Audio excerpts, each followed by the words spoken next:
faida ni kubwa sana kwenye shamba la tembele la kakaangu Jose. Kaka, habari yako bwana? Habari za siku nyingi kaka. Jose ni mkulima ambaye alinipokea Kasanga mwaka 2022. Ndiye amenifundisha ujanja wa namna kilimo cha umwagiliaji kinafanyika.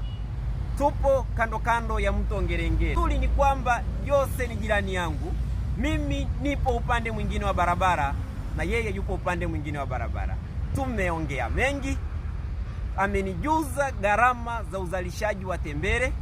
Kwa nusu ekari kama hii, kwa shilingi milioni 1 unaanza kuvuna tembele yako. Ila akaniambia faida ni kubwa sana.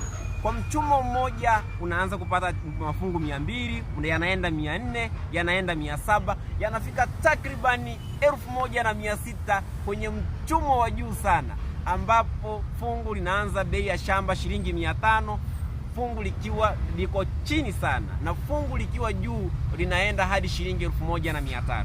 Sasa hivi Jose ameniambia kwamba anauzia shilingi 1300. Anatengeneza kitita cha fedha. Unaweza kunipa 100,000?